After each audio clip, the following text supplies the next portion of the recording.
much for joining us tonight. Just some minor housekeeping before we begin. We are recording this evening's program, so feel free to turn off your camera if that's more comfortable for you. My name is Jessica Blitchok, and I am the Associate Director of the Jewish Community Relations Council, the JCRC of Jewish Silicon Valley. The JCRC amplifies the voice of the Jewish community on social justice issues through educational programs, community outreach, and civic engagement. Our JCRC is a member of the Jewish Council of Public Affairs, the JCPA. Lots of acronyms for you tonight. There'll be a test at the end, just kidding. The national hub of 120 JCRCs. The JCPA builds consensus and mobilizes on key issues, representing numerous Jewish agencies and organizations across the four main denominations of American Judaism. The JCRC has joined our national partners through JCPA in voting consistently in support of reproductive freedom, including the right to access safe and legal abortion services.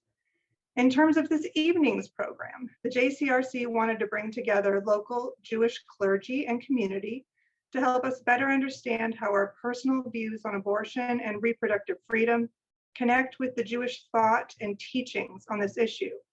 So just to give you a quick overview of our agenda, we will start with an introduction of our panelists and then move into an overview of the Jewish view on abortion. We'll share a poem and then learn how to reclaim and reframe the narrative on abortion. We will end with questions and answers and some ideas on taking action moving forward. So now I'd like to introduce our panelists. And the amazing Rabbi Zoe McCoon has joined us. She is joining us from Michigan, and she has just arrived, so we're so grateful to her because she literally just arrived. She's the rabbi at Temple Beth Torah in Fremont. Rabbi McCoon, can you share what brings you here this evening and a reflection on the topic of reproductive freedom?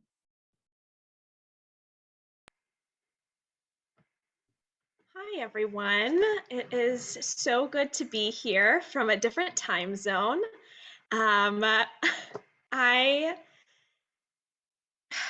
I have so many thoughts, and I'm going to try and make them as short as possible because I want to hear from some of my colleagues as well. My first protest that I ever went to was about abortion rights. When I was in college, there was a law being put on the Michigan books, or being considered as to whether abortion was legally allowed to be covered by health insurance. And it was one of the first times that I became aware that reproductive rights were potentially at risk, that this was not going to be something that was forever and always going to be accessible to me and to other people who could reproduce.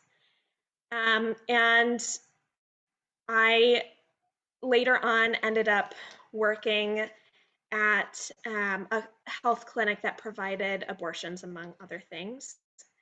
And it is something that I didn't expect to be part of my story, but I'm so grateful that it is, having talked with people going through this process, trying to do what we can so that it was as untraumatic as possible and being there for people when there was trauma connected, and really trying to be there for people in this human experience, which I think is what has guided me to the rabbinate as well, as being there for people spiritually and just present during whatever comes in their life. And at this stage, we now know that we can't just be there as human beings, even though that's also important and remains important, but we now have to be there politically and in a community organizing fashion. So thank you for having me. I'm so glad to be here.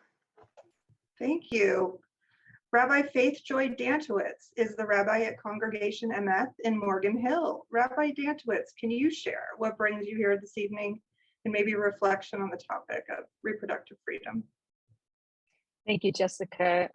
I'm so glad that so many people are joining us tonight for this really important topic, this important conversation. And I'm here because I couldn't not be here. Just reflecting on what Rabbi McCoon just said, I think back to many marches I was at, the March for Women's Lives when my 24-year-old son was 6 years old. And I think my favorite memory was him eating the ice cream cone that day. But to know that we're still marching, we're still protesting all these years later. And I'm here because we have to stand up for justice. We have to stand up for our religious freedom. And as a rabbi, I think about some of my pastoral experiences with congregants throughout my career.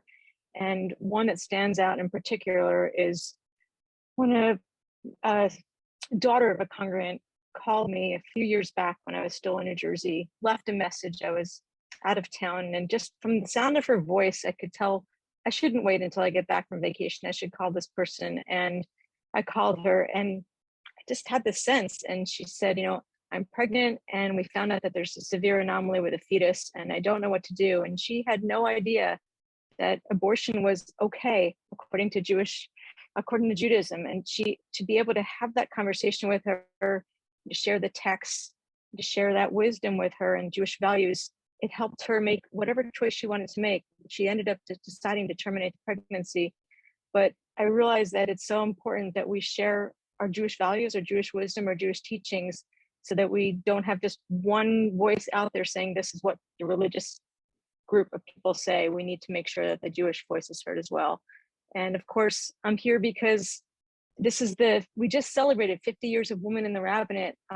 Rabbi Sally Prieston was the first female rabbi ordained in America, and her ordination was in June 50 years ago. And we started celebrating it a year ago. And it just feels like this just crazy contrast of things happening, to be celebrating women and the progress that's been made for the past 50 years. As just the same month of June, we now watch a right taken away from us for the first time in almost 50 years. So it's just trying to wrap my head around all of that. So thank you. Thank you. And Cantor Devorah Felder Levy is the cantor at Congregation Shir Hadash in Los Gatos. Cantor Felder Levy, can you share what brings you here this evening and maybe a reflection on the topic of reproductive freedom? Thank you, Jessica. I want to say also what an honor it is to be on this panel with Rabbi McCoon and with Rabbi Dantowitz. So as a mother of daughters, it is very hard for me to believe that the rights that I had when I was their age are no longer there, and that there are other things possibly down the pipeline that could become even more prohibitive for them as they grow up and they go into adulthood and they eventually go into hopefully marriages and having that right to choose. And I became more active with this last year, actually. Not that I wasn't aware of abortion rights and Roe v. Wade, but maybe it was 2 years ago when the NCJW began, I began getting their emails, and we participated last year, and we participated again this past year in Repro Shabbat. And being able to speak from the Bima this past February and share other people's stories, which are so important for us to have heard then and for us to continue to hear now. It's not just so many people on the right think of abortion as a form of birth control, and it's so much more than that. And the human part of being pregnant and having to terminate a pregnancy is being completely overlooked. And so we need to speak out, and being here this evening is one of those steps in being able to do that. Thank you so much to each of you for being here with us tonight. I'm really looking forward to learning from each of you. And we're going to start off with Rabbi Dantowitz and Cantor Felder Levy sharing some of the salient texts and the teachings that inform the Jewish view on abortion.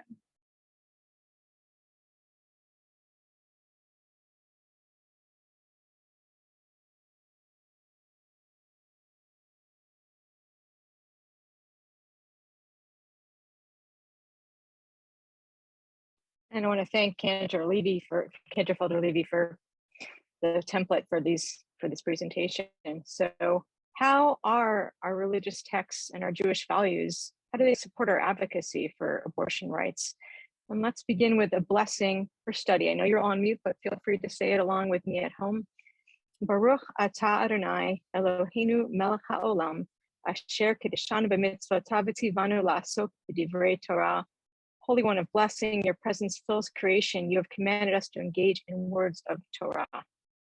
And so we start with our core text. When we look back to the Torah, this text from Parshat Mishpatim is from Exodus 21, and you'll hear this text quoted a lot when we speak about what is the Jewish view on abortion. So I want to read this for you, with you, and just take a few moments to look through this text. When men fight, and one of them pushes a pregnant woman, and a miscarriage results, but no other damage ensues, the one responsible shall be fined according as the woman's husband may exact from him, the payment to be based on reckoning.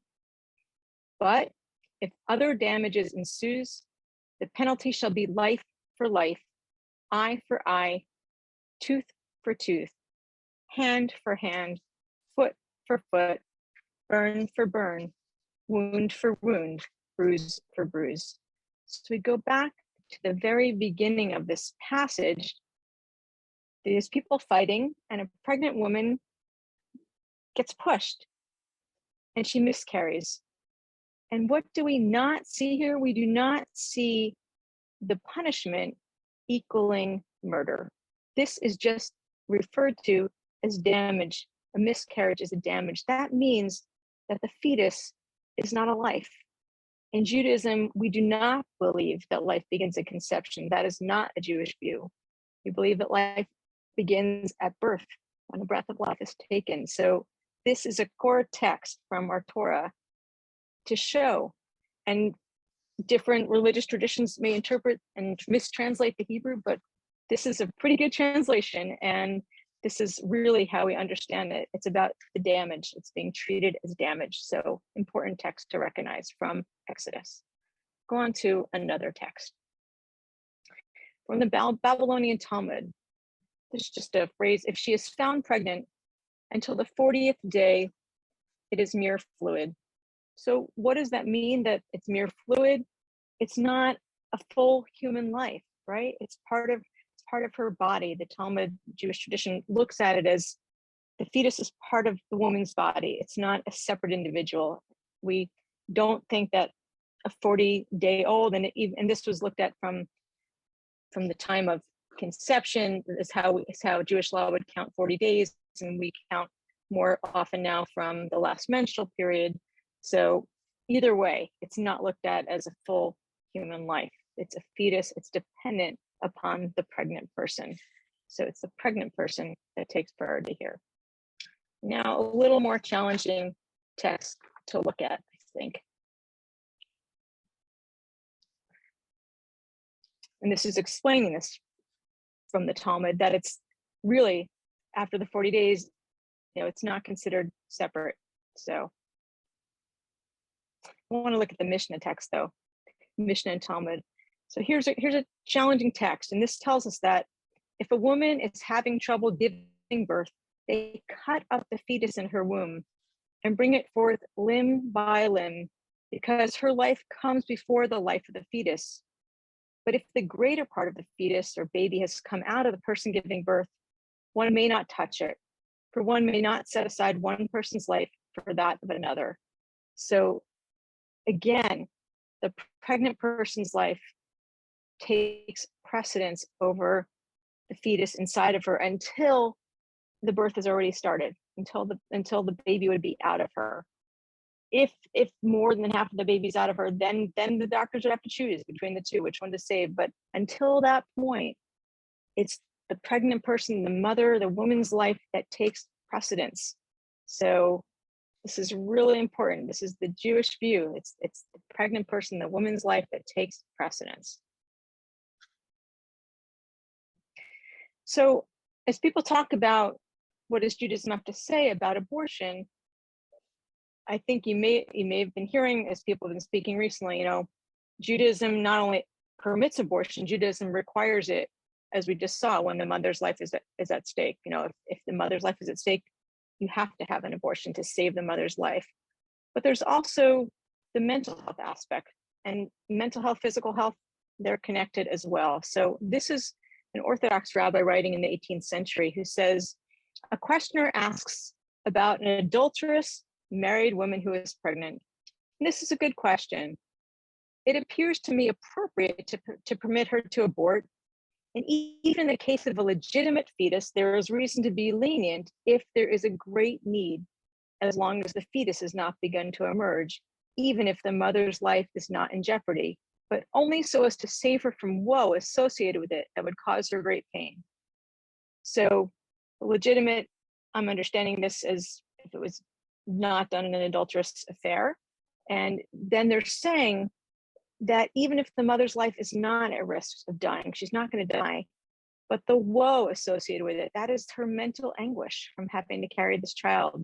So all we have to do is think quickly to the recent news story of the 10-year-old girl that was raped in Ohio that could not get an abortion there because of the laws that have just been passed. And I'm not applying Jewish teaching to her because I don't know that she was Jewish, but just saying how crazy that would be if this was somebody who was Jewish coming to say, can I have an abortion? Of course, the woe that would be caused from having to carry to the full term.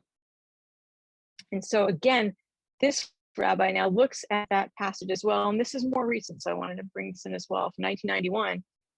Here, it is clear that saving a life is not the only sanction for permitting an abortion. This is evident from the Talmudic passage that permits a nursing mother to cohabitate using a moch, a barrier of cotton or wool, to prevent pregnancy, since this prohibition is waived to facilitate normal family relations, which is why the emission of semen in this context would not be considered wasteful, because that's a whole nother thing that wouldn't be traditionally allowed. It would follow that other ethical and humane factors may also be taken into account. It would seem to me that issues such as kavod, dignity of persons, shalom bayit, domestic peace, and sa'ar, pain, which all carry significant Jewish legal weight in other contexts, should be considered in making these decisions. So Jewish tradition, the halakha, will say that a pregnant person, a woman, can choose to have an abortion if her life is at risk and if she's in mental anguish. I also want to explain that that's Jewish tradition and that's according to halakha. And people who are here tonight, and we know that they're Jews from across the movements, across the spectrum of Judaism. So while an Orthodox Jew would want to follow the halakha and be bound to having permission to have the abortion, a Reformed Jew may also say, my body, my choice, bodily autonomy.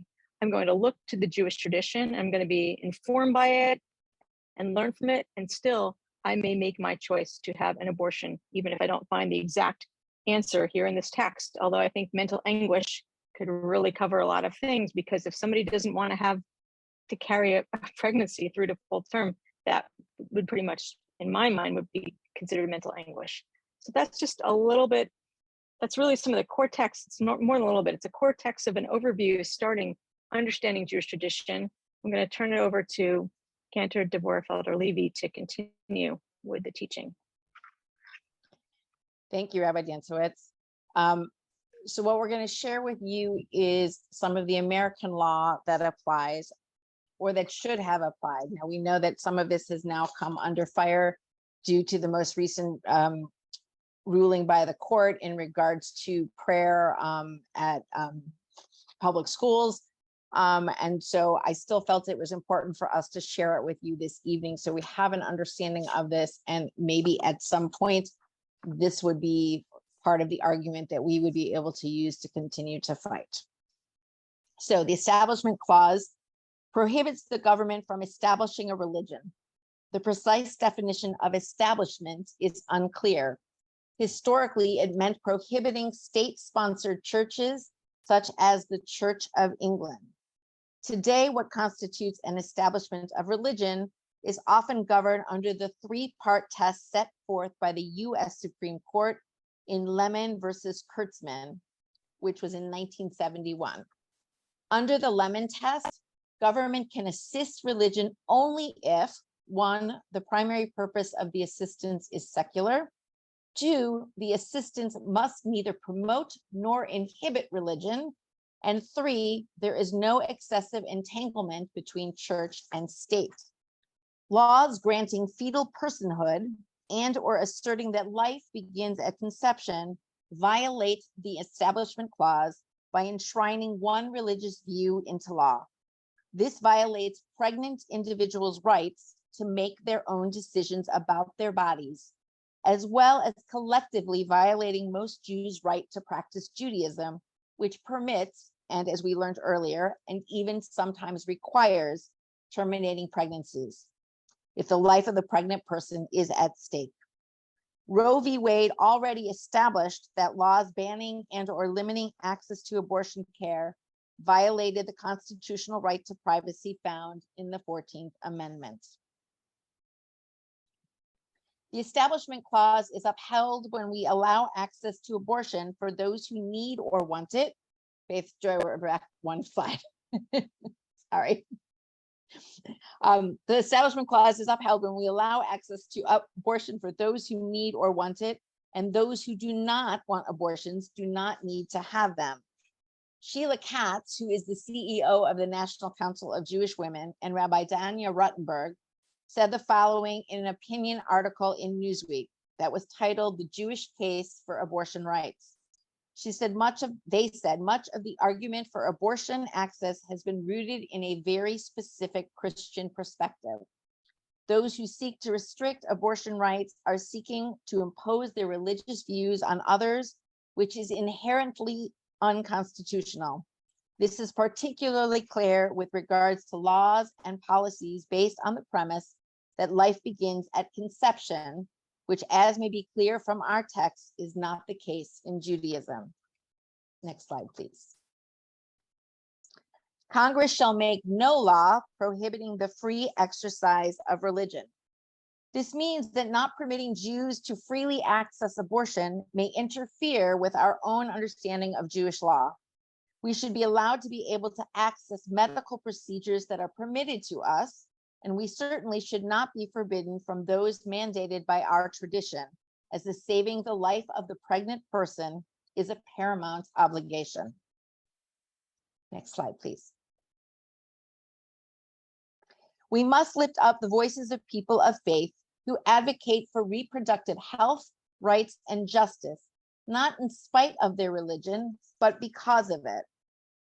Katz and Ruttenberg also say that the conversation around abortion is being driven by Christian fundamentalists, but not enough people understand that abortion access is a fundamental Jewish issue. This is especially true given the dominance of evangelical Christian conservatives in moral and faith-based conversations about abortion. These views do not reflect the majority of Americans, but it is an extreme interpretation from one group that leaves no room for anyone else's beliefs. And so we look at Pikuach HaNefesh. Preserving life is one of our most critical Jewish commandments. It is not just a matter of Jewish law, but of Jewish values. Pikuach Nefesh and abortion and reproductive rights are a Jewish issue. Abortion access, safety, justice, freedom, and lives are at stake. With the idea of Pikuach Nefesh in mind, if there is a compromising medical issue with the fetus or having a child will negatively impact the physical or mental or emotional aspect of the pregnant individual, abortion should be available as an option to people. And so we close this section with a quote from Rabbi Moses Sofer, who is known as the Hatan Sofer, a halachic authority and leader of Orthodox Jewry. No woman is required to build the world by destroying herself.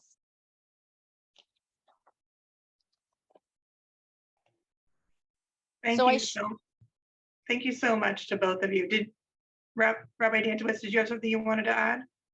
I was going to share the poem. Is that next or after? Oh, yes. I was going to say, as we move from the text to the teachings to a more personal discussion about how we all individually feel about abortion, Cantor Felder Levy is going to share a poem titled "In the Aftermath" by Joanne Fink. God of justice, we stand shocked and shattered at this cataclysmic shift, our souls shrieking in disbelief at the implications of this legislation. The world we once knew seems a distant memory. Heartache and grief have left us teetering on the edge of darkness and despair. Help us hold on to hope. Grant us the capacity to cope with uncertainty and the courage to face what lies ahead. Strengthen our resolve to continue the work that must be done and to believe that our voices matter.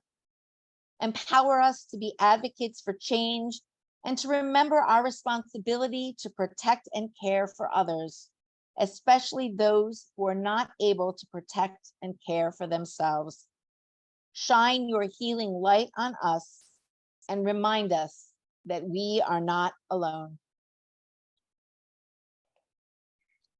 Thank you, Cantor Felder Levy. That is an incredibly powerful and evocative piece. We want to acknowledge that this is a very difficult time, and the emotions that are coming up around the loss of Roe versus Wade can be very hard to bear.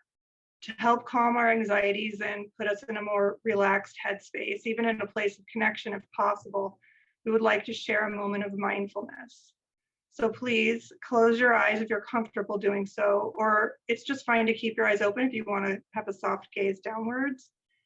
Bring attention to how you're sitting and find a way to be relaxed and alert at the same time. Bring your attention to your breath and notice how you're breathing. If you'd like, take some deeper, slower breaths.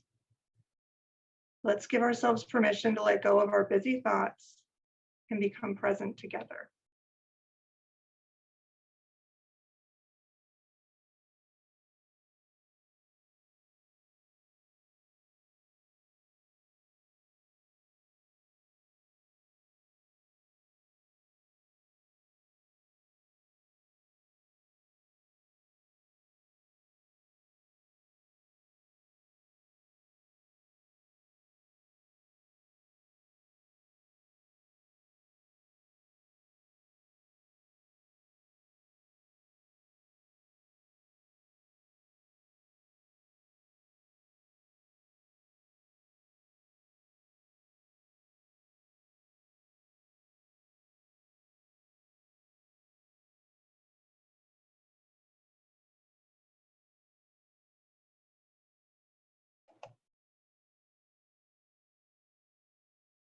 And now, to end this time, you can invite a bit of movement into your body, perhaps move your hands and feet, or stretch if you'd like.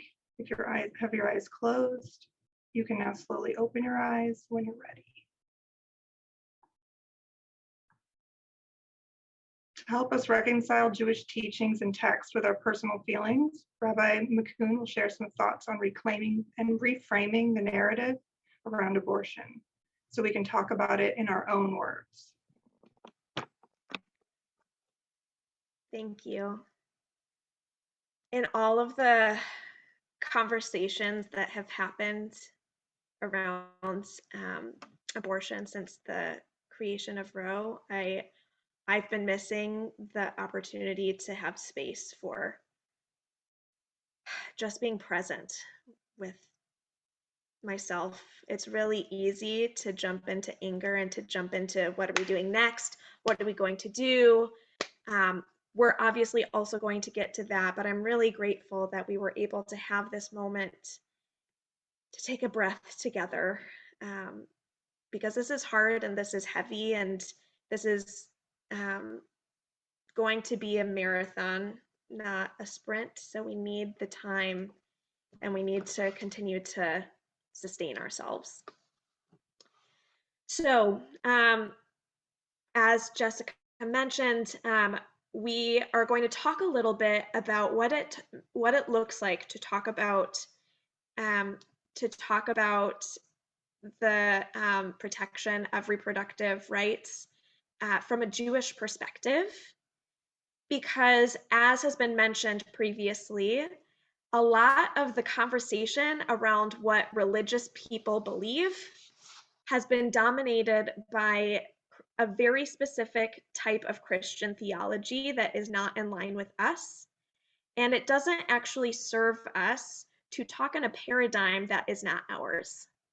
So at a recent NCJW panel from the San Francisco branch that took place earlier this, a couple of weeks ago, Rabbi Nancy Kasten said a quote that jumped out at me, and I can't unhear it, and it's going to guide me for quite a while. She says, "We have to resist the urge to reduce our language to frameworks that are not ours." That's really, really powerful and really impactful. And so I want to take a little bit of time to talk a little bit about what are those frameworks that are not ours, and perhaps what are some frameworks that we can use instead, and what are some things that we should keep in mind in the meantime. There is so much information that needs to be shared about legal and political and medical and strategic approaches, but it's also important for us to know, rooted in our identity as Jewish people and also as Americans, how to discuss what a Jewish American paradigm might be. And it might look different for different people. You know, the the phrase "two Jews, three views, seven opinions" in many ways continues to be true in all things, including this. You're not going to find every Jewish person saying exactly the same thing, exactly the same way.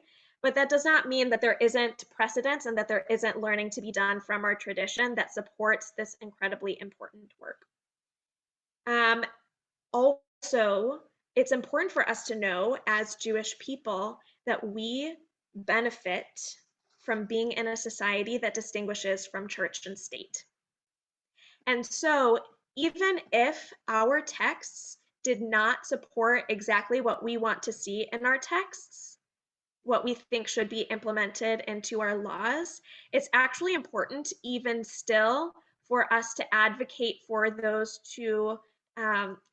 protections to be in place, because just as we would not want Christian law to be put as the law of the land in America, there's still separation in church and state. And so whether it's our religion, whether it's somebody else's religion can guide us and our values and the actions that we take, but it cannot be, we should not be advocating that what is found in the Talmud should end up being another amendment to the Constitution. That is not going to be the argument that I'll make.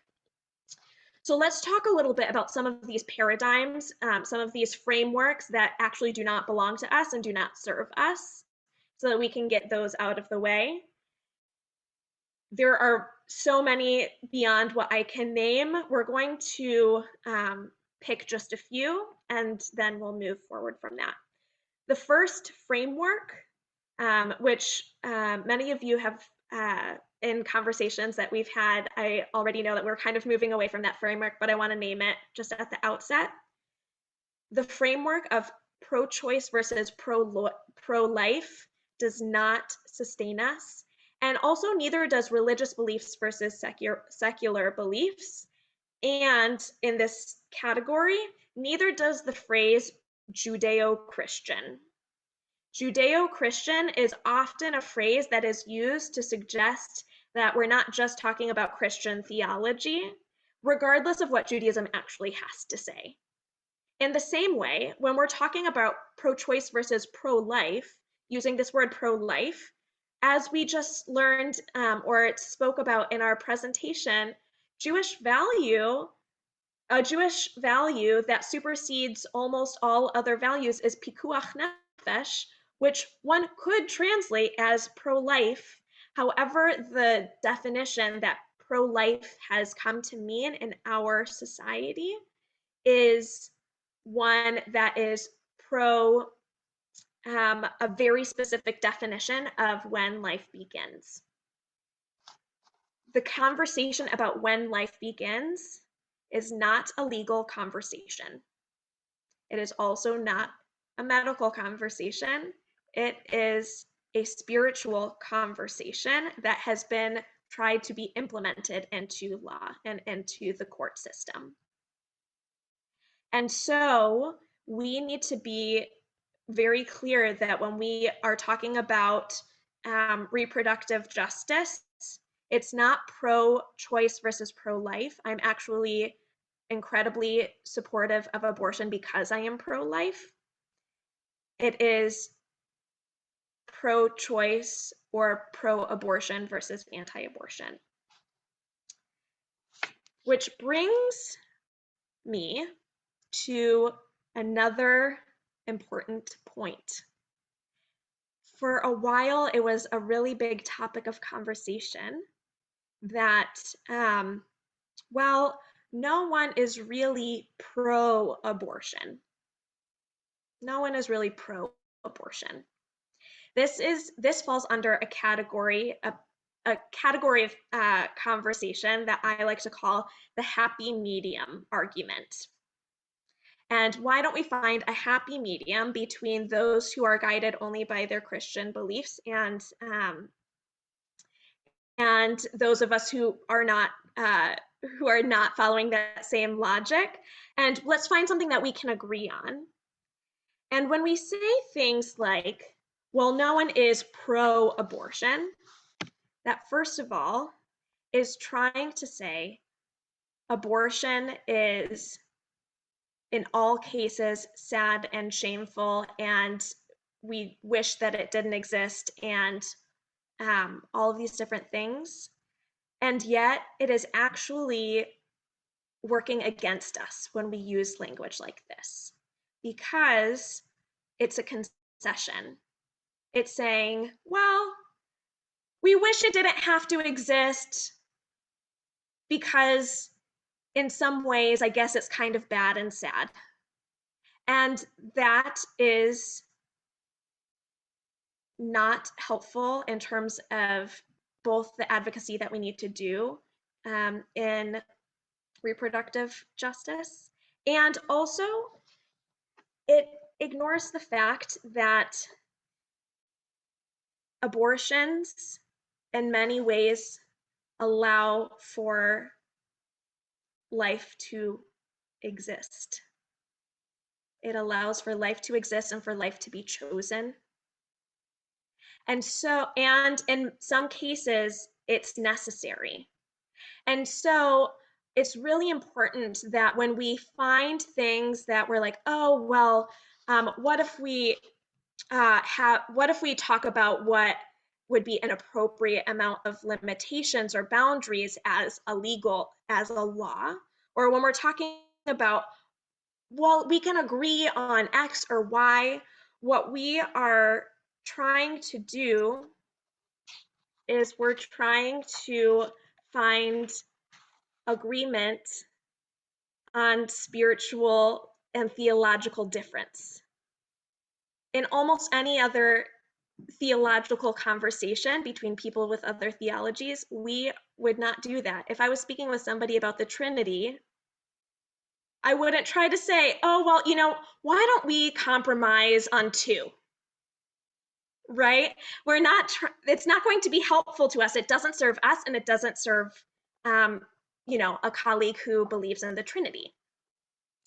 And so when we're talking, so we need to find an alternative to happy medium arguments, because it prevents us from being able to follow what values and laws that our religion provides to us. And it also gives credence to the idea that our secular law can be a happy medium among conversations that don't belong in legal spaces or in courtroom spaces. It's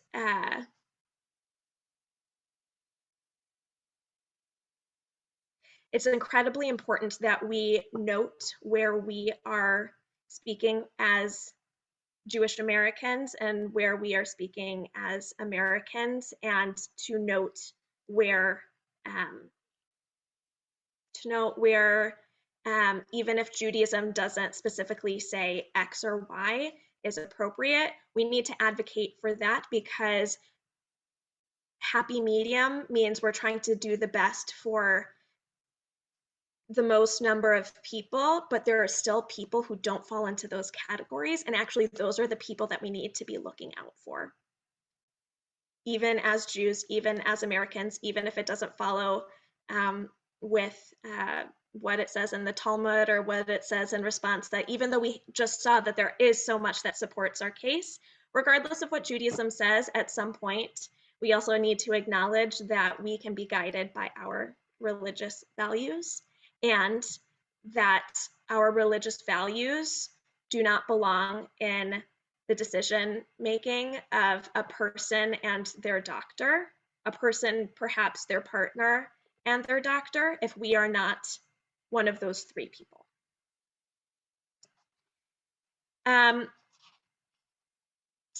The other thing, which is kind of the other paradigm that I want to talk about that doesn't always serve us, it's a little controversial, is the fact that we have been speaking about abortion, which is a common, safe, and in some cases necessary medical procedure, first and foremost as a political or partisan issue. It has been made into a partisan issue, but we can also name way more than we would like to of other issues that have been made partisan that shouldn't be. Vaccines, masks, whether the Holocaust should be taught also from the Nazi side. These are all things that have been made into a partisan issue, and we have to acknowledge that while there is certainly a political side to this, and we need to do the political work and the political organizing and all of what it takes to make sure that reproductive justice is protected, we also cannot talk about this as though there is, as though this is first and foremost what it is. Someone once asked me what my stance was on abortions, and it took everything in my soul not to respond with, well, first, I'd be happy to answer the question, but first, can you please tell me what your stance is on colonoscopies? To a certain extent, when we talk about what's your stance on, it makes it seem as though this medical and human and personal experience is one that it's appropriate to be discussing in a way that deserves debate. And unfortunately, at this moment, this is where we are. We have to kind of talk in debate mode, and we have to build that skill set. And I want us to hold on to a dream and a vision, and even try and bring it into this world where it is not a topic that is partisan, that you are pro and against, and that if you end up needing to have an abortion for whatever reason that it is, that you are either in line with your values or going against your values. Whatever it is, it doesn't have to be political. We've made it political, and that is one of the heartbreaking parts of the work that's happened and what we're going to have to do. And from that, we also have to acknowledge, when we're talking about stances, that because it's become so partisan, there are Jewish organizations who, in response to the repeal of Roe versus Wade, felt as though they were not able to talk about abortion because it was too partisan, it was too political. Despite the harm that could cause for people who just want to hear from their religious organizations that something that they may have experienced or that happened in their family is supported by Jewish text and Jewish values and Jewish law.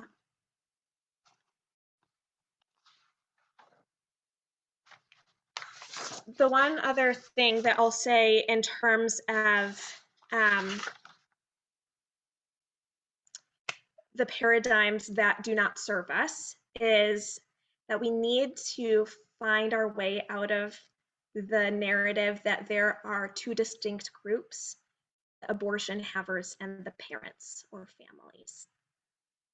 Rabbi Josh Birkenwald, who is in our area, wrote this wonderful, wonderful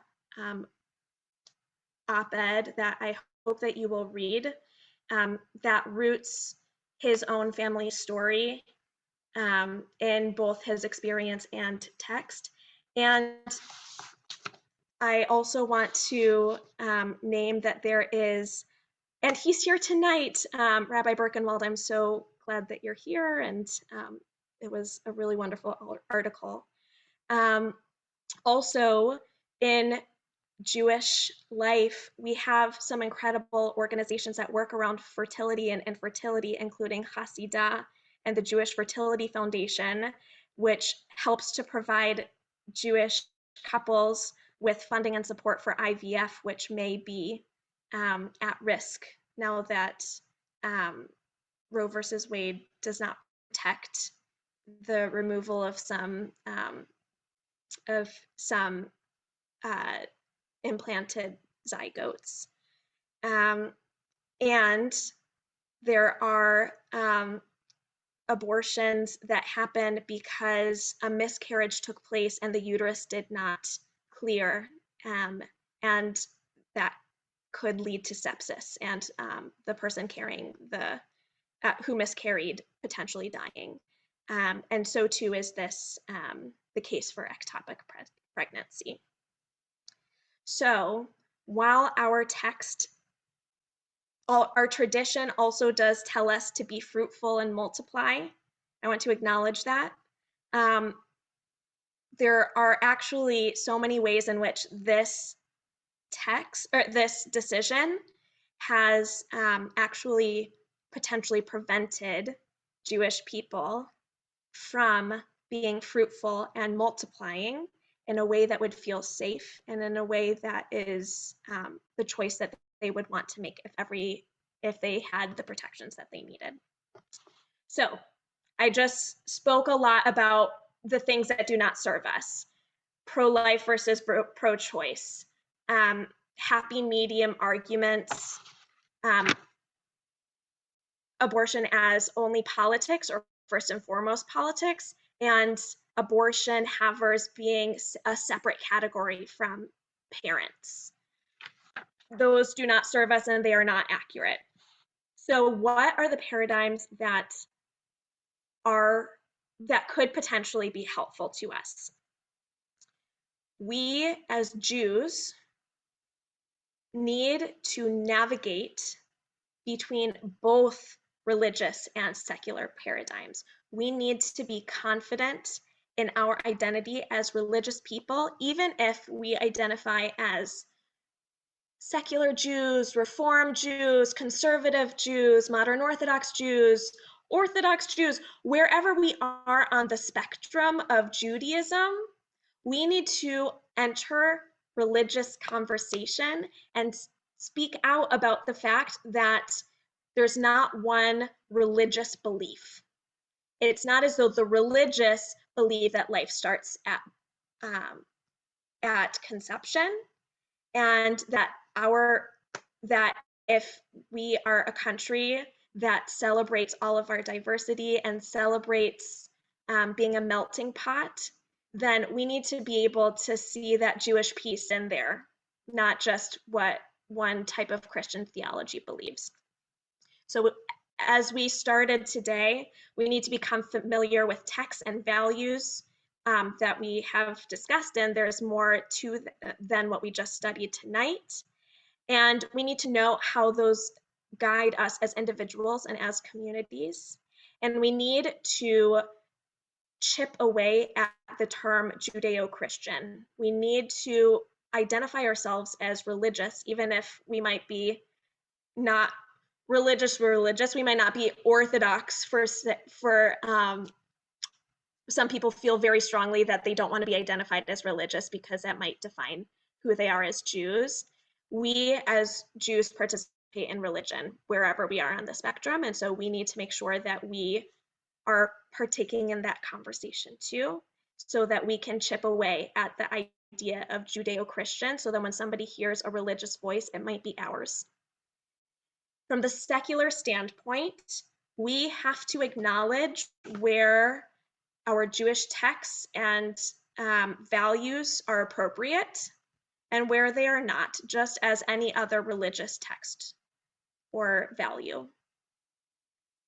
It is not appropriate in the courtroom, and we need to be clear about that. We need to be clear that we as Jews need the protection of separation from church and state. It actually puts us at risk in a number of different ways when we don't have that protection.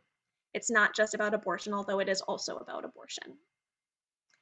And that, as I mentioned earlier, even if there are specific numbers, for example, 40 days or X number of weeks, or whatever it is that we might find in a Jewish text or two, that those actually don't belong in our American law either.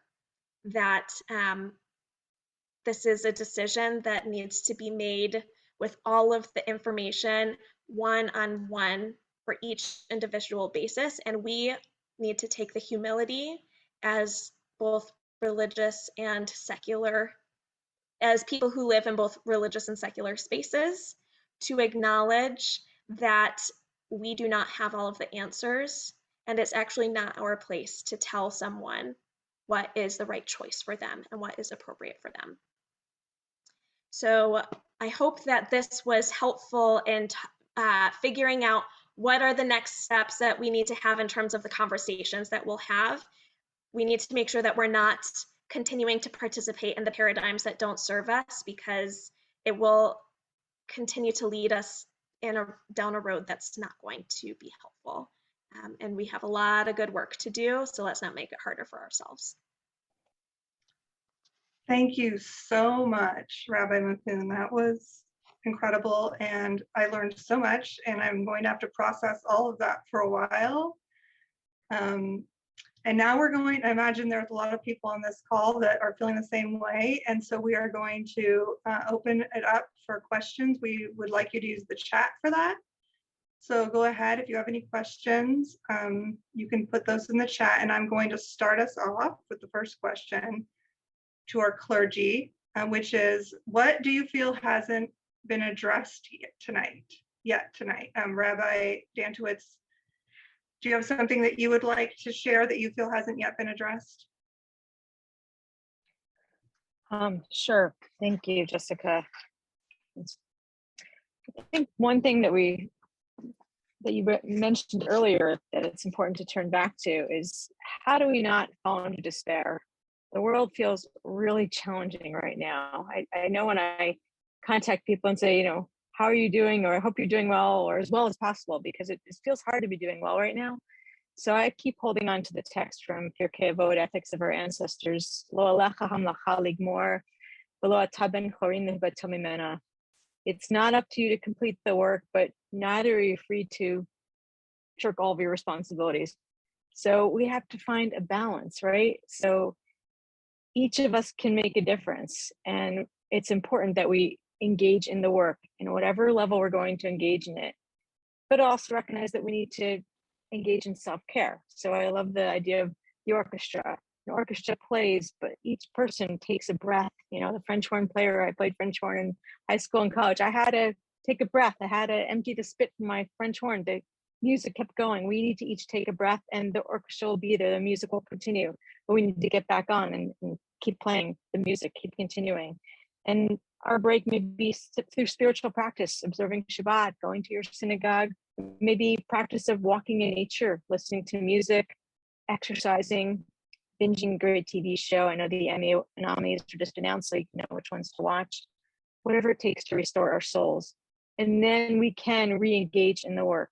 And there are multiple access points, and I know we're going to be sending a follow-up to you, but just to name them quickly, engaging in advocacy, you can contact your elected officials. You can call them, you can email them, you can do that. You can join together in advocacy. Voting, make sure if you moved here recently or you know somebody who moved somewhere else in this country, make sure they're registered to vote. Everybody needs to vote, and voting rights are, we know, they're under attack. Get others to register to vote, engage in postcards to voters. There's the religious action centers, Every Voice, Every Vote campaign, and there are so many other campaigns, nonpartisan ones that you can engage in, or if you choose to do a partisan one, that's fine too, but get involved with that. Donate. And I've been asking people, which fund should I donate to, the national fund or the local fund? And right now, I think the answer is both. Like, it's needed everywhere. So we know about Planned Parenthood. There's also national abortion funds. We'll be sending you more information about that as well. There's the Planned Parenthood right here of Vermont. Silicon Valley has given a lot of money. Our supervisors have designated a lot of money, I think $3 million recently, to help with abortion care. So it's really important to help locally.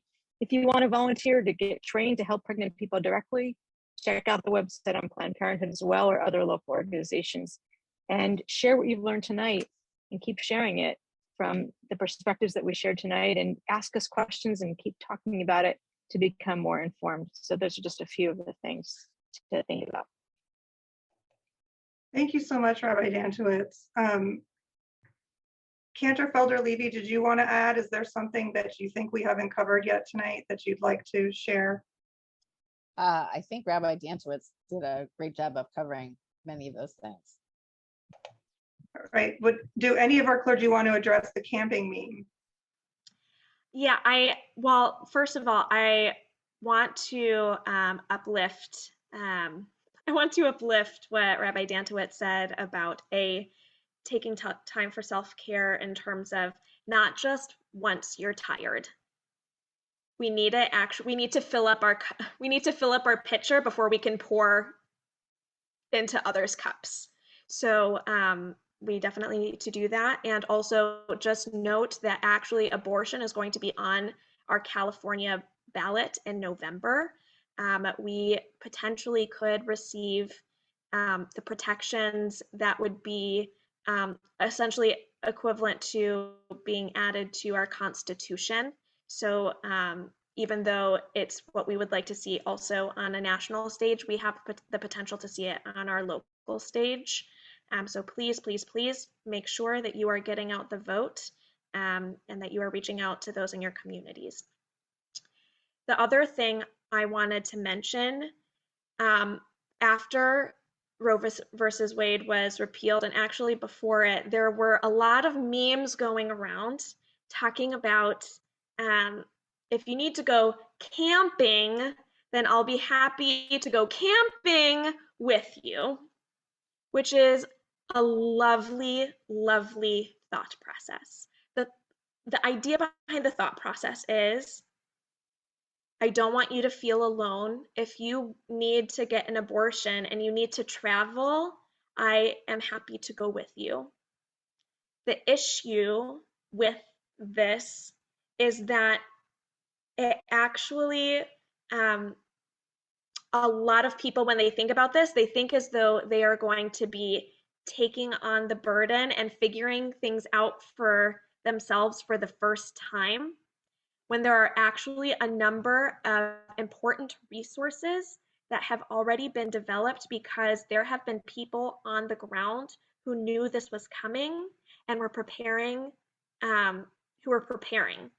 and especially now with concerns about if there were legal, if you could go to jail for having an abortion, or if you could, or for helping an abortion, or any of these different things. During the NCJW panel, somebody from Access Reproductive Justice, or Access RJ, which is an abortion fund in California. Yes. She was talking about the fact that actually they've been doing work to make sure that phone statements, that credit card bills, that texting, or all of these different things cannot be traced, so that somebody cannot be charged for getting the health care that they need. And I know that this is also the case for a number of other resources, and there are also pro bono legal support where you can ask questions. And there's so much that can be done that one should not be thinking about. They should not be thinking about going camping or supporting someone as I'm going to be Lewis and Clark for you. I'm going to find this all out on our own, because it could lead to some mistakes that get people in trouble. And so we need to make sure that we are reaching out to the resources that already exist. We have a wonderful question in the chat from Jonathan King. What can men do on a basic and easy level to advocate for and support women on this issue? I think it's everything that was just mentioned, all the advocacy, all the action men can do as well. And I think it's important to note that the term about who is pregnant, we don't just say woman now, where it's pregnant person. It's more expansive, because it could be a trans man and still have a uterus. So it's possible. But I think it's also speaking up and recognizing. It's a great question, Jonathan. We want men to speak up as well. We don't want them to say like, oh, I don't need to worry about this. And I know Cantor Felder Levy, when you mentioned at the beginning, as the mother of daughters, you have 3 daughters. I'm the mother of 4 sons. I want to know that if they want to have children one day, that with whom they have children, or however they have children, that they have the right to have reproductive rights for whomever's in their lives as well. So I want to know that, everybody at every age has that right. And so I think it's important to speak up, advocate, donate. One of my sons, he's been proud to be a regular donor to Planned Parenthood. That's just been one of the organizations he's wanted to donate to for years. And I'm like, yay, like a feminist standing up for everybody. So thanks. One thing that I would add, Jonathan, thank you so much for that question. I think it's so incredibly important that we don't just see this as a quote unquote women's issue, or an issue just for the people who could potentially reproduce.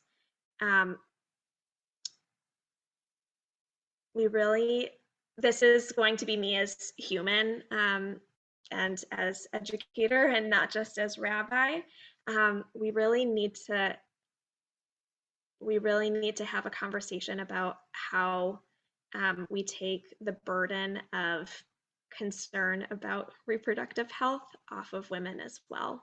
And this is not for me to say that the right answer is, for example, that all men should get oh my gosh, now I'm blanking on the word.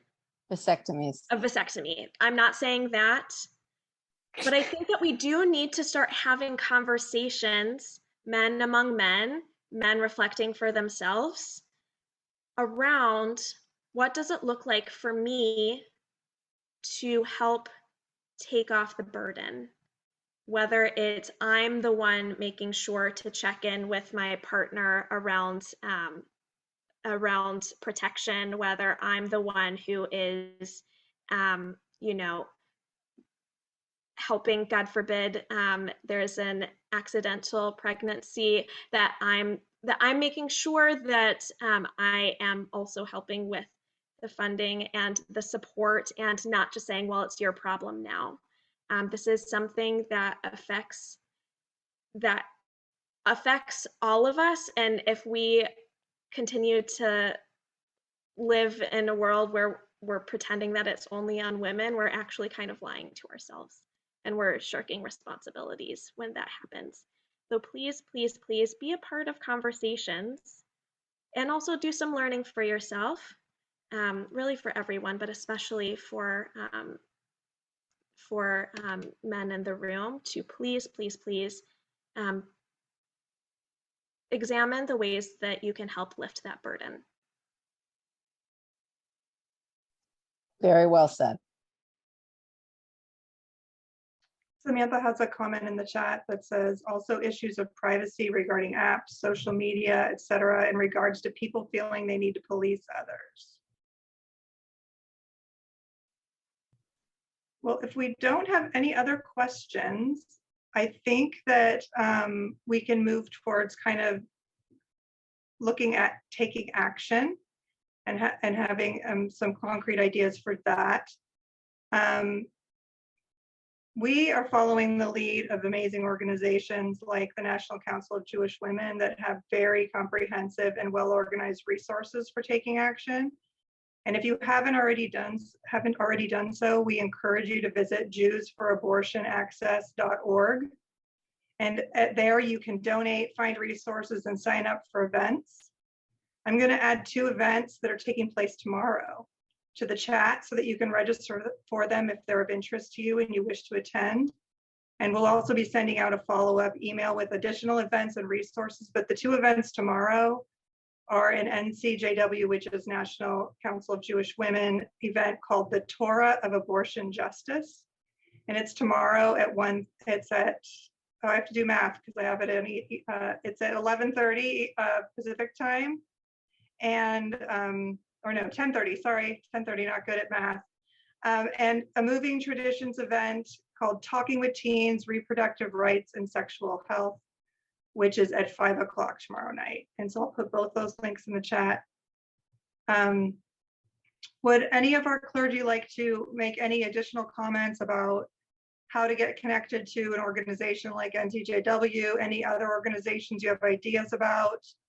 And if you hear an action that speaks to you and that you feel compelled to commit to, we'd love for you to put it in the chat so that others can feel uplifted by your commitment and maybe be motivated and encouraged to do the same. One action that I just want to highlight is the Religious Action Center, even before this came out, had some work in place about getting out the vote. Please, please, please do what you can to help get out the vote. It's so important, especially this year. Always, but especially this year. And I just wanted to add, one of the reasons that I think that the National Council for Jewish Women has done an amazing job is they're speaking for all women. They're not just speaking for us as Jewish women, but if you go to their website and you hear that, and there's a section there about hearing women's stories. They are women from all walks of life in all different types of situations. And I think it's important for us to hear their stories and to continue to tell our stories. The access of abortion drugs is not just an issue in regards to abortion, but it's now affecting people who need some of this medication for life-saving matters, and doctors are not giving it because it could potentially cause an abortion. So it is affecting our reproductive health, and it is affecting our health as well. And so we need to continue to advocate as much as we can and hear our stories and tell our stories.